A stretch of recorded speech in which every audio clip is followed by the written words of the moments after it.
So I want to first start off by saying that I'm going to share something with you today that I've never shared with anyone. And as I was preparing notes for my talk today, I still couldn't find the words. So I'm determined to get there. But if I stumble along the way, just be with me.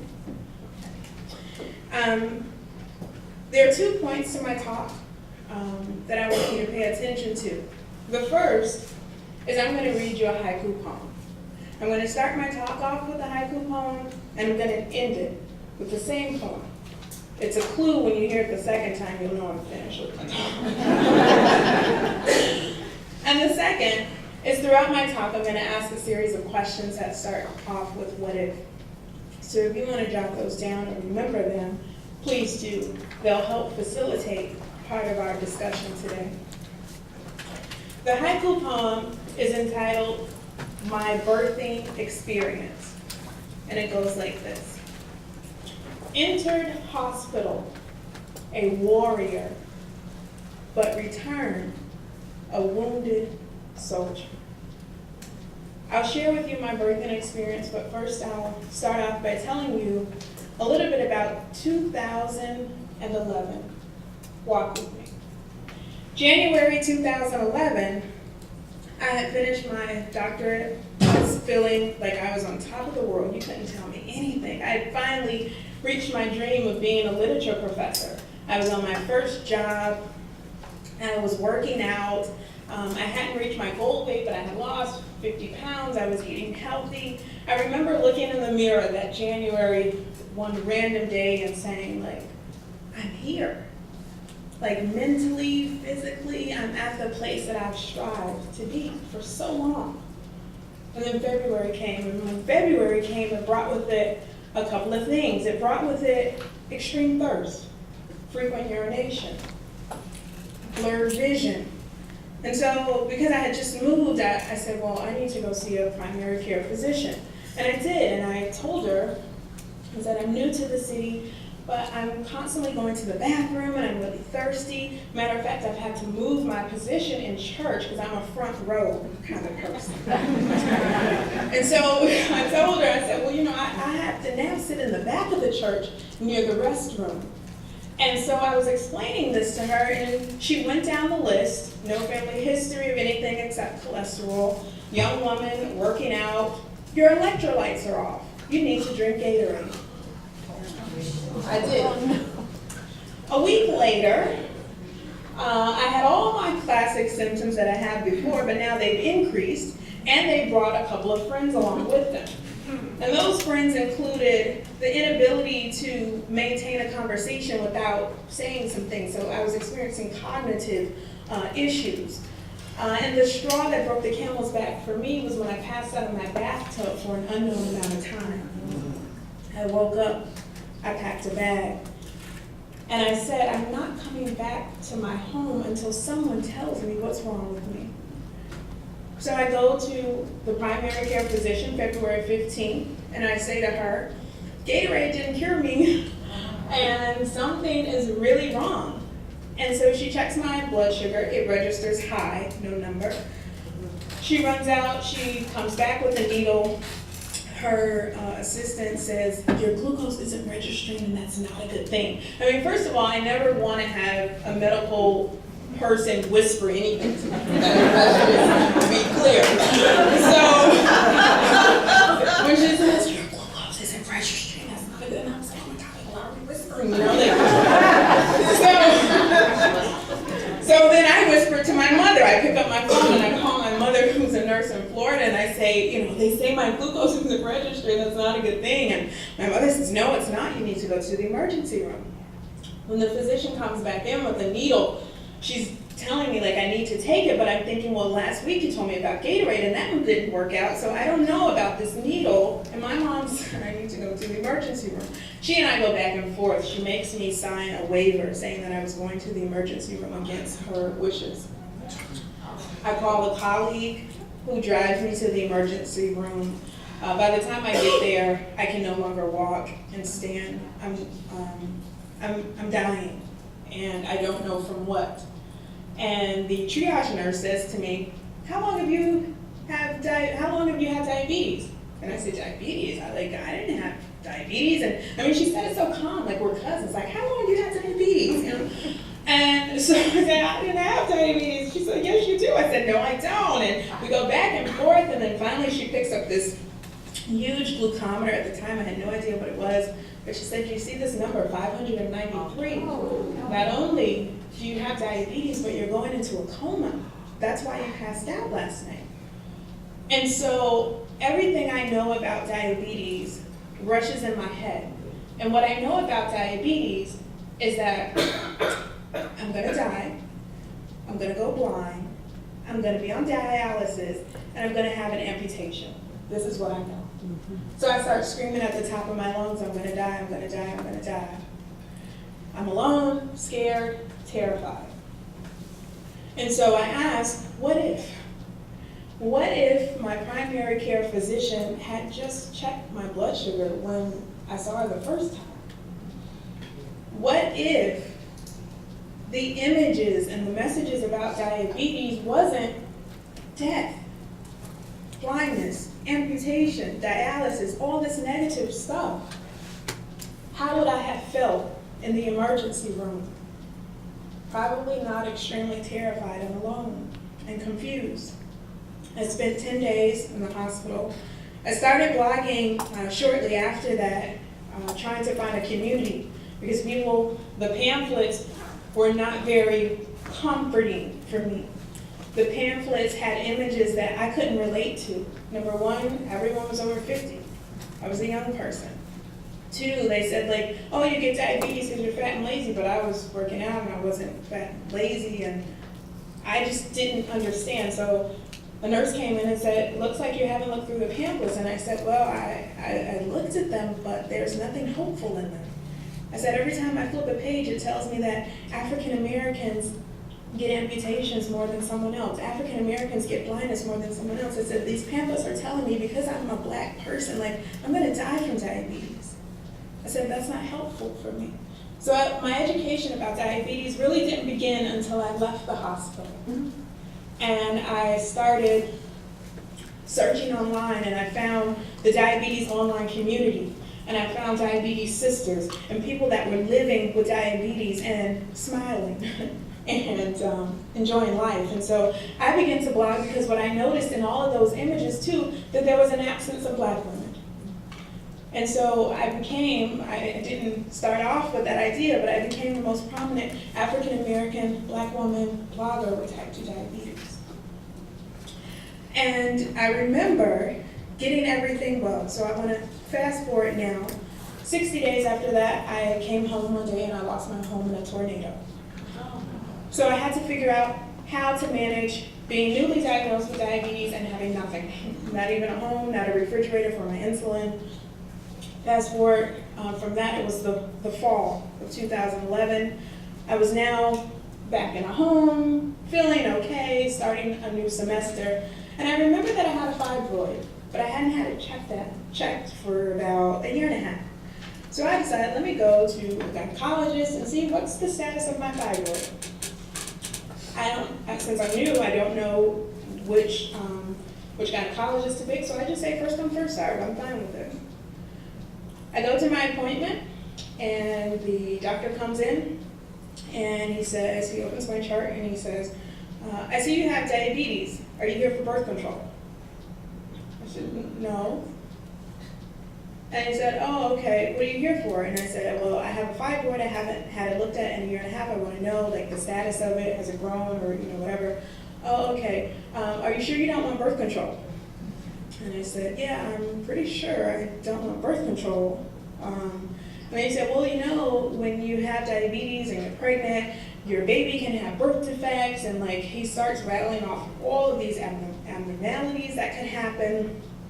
And at the time this happened, I was living in North Carolina, and the state of North Carolina had just decided to pay the women who had been forcefully sterilized systematically in North Carolina. And while I went into that meeting as a woman who wants to know about her fibroid, that space quickly turned for me into a space where now I'm a Black woman and a white gynecologist male is trying to give me birth control. And I didn't have the words to express what that did to me, but I had the sense enough to say, this appointment is over. But I could not let him touch me.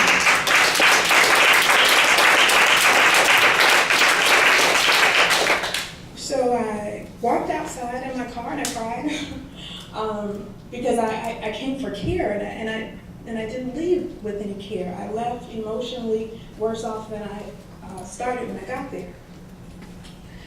When I did decide that I wanted to be a mother, it was 2014, and thank God I got pregnant. I was so happy.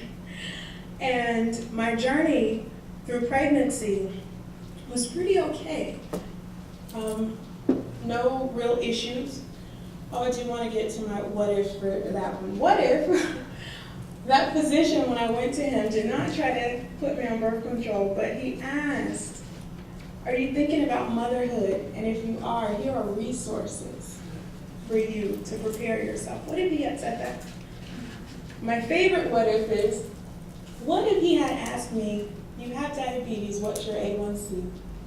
Because you know what my answer would have been? Better than yours. Because it was 5.4 and 5.5 at that time. I was living med-free diet and exercise, but he never asked what my A1C was. Never. So 2014, I am pregnant. Everything's going well. I have a couple of hypos, too many, I would say. But other than that, my pregnancy was fine. And the day that I went in to have my baby, I have a friend, she's a midwife in Texas, Happy. She told me that I needed to enter that room with a feminine energy. She knows I'm Christian, like Jesus gonna be in that room, right? So she was like, I know you're gonna bring Jesus in the room, but I need you to also bring a feminine energy in there too.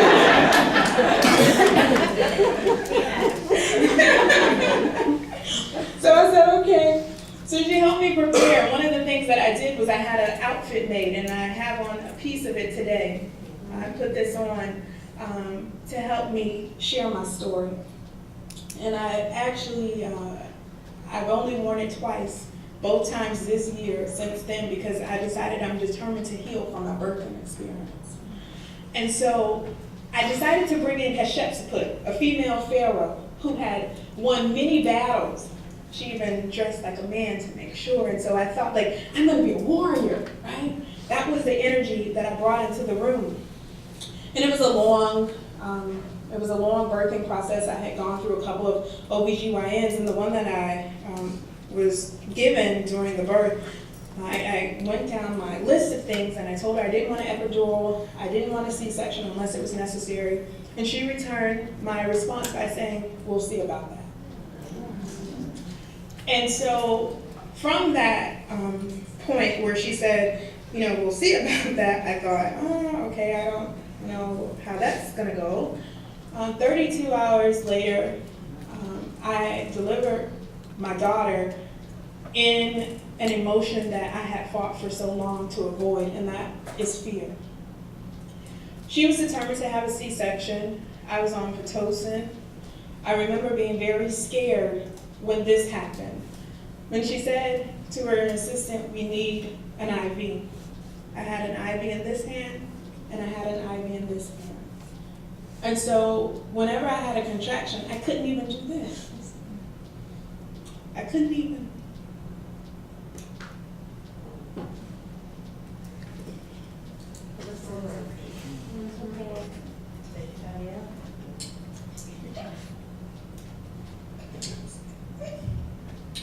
When I asked, why do I have an IV in both of my hands? She said, because you're pregnant with diabetes.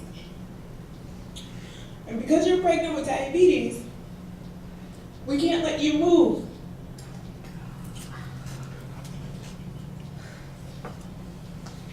So I'm pregnant with diabetes, trying to have a baby, and I can't even move. So I felt constrained and, like almost being chained. And so I said to her, well, because I have diabetes, I mean, I shouldn't not have a regular birth.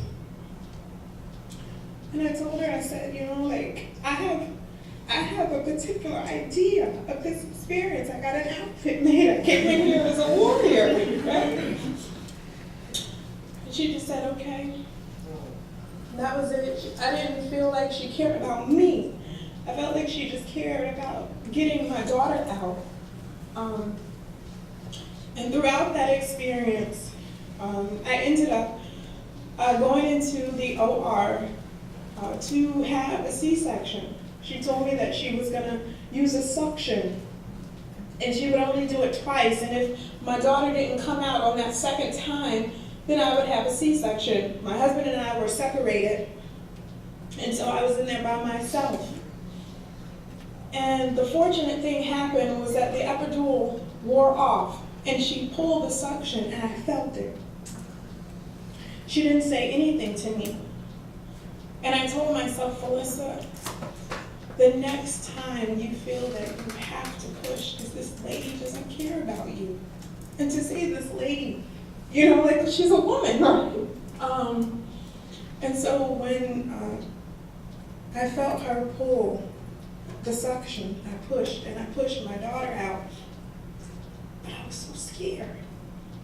And that was the emotion that I fought so hard to avoid. I had listened to hypnobirthing and, you know, all of these kinds of things to prepare myself. And so I often ask, what if she had put me first? What if she had asked me what my wishes were? And afterwards, I asked about my care with diabetes, and I was just told, oh, just go back to doing your regular thing. I didn't know what that meant, and, you know, I'm like, okay, just life is gonna be normal, you know, after that. And so while I didn't develop diabetes from the gestational point, I came in and I experienced pregnancy with diabetes. And to be left alone after that, it was hard for me. And I often ask myself, what if someone had asked, what is your family history like with pregnancy? They would have known that I lost a grandmother after she had my uncle. And so pregnancy, there was always this association that I could die. And I ended up leaving that experience. I had a 3rd-degree burn near my vagina that was unexplained even to this day. I left that experience having hemorrhoids so bad that I've had 2 surgeries from that.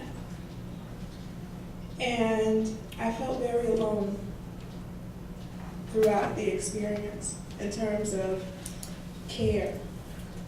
I needed someone to care about me. So I often ask, what if someone had just taken the time to ask me emotionally how I'm doing?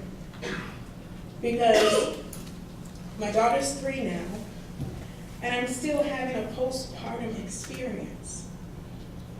Because it took me 2 years to heal from the birthing experience. And so I entered the hospital a warrior, but I left a wounded soldier.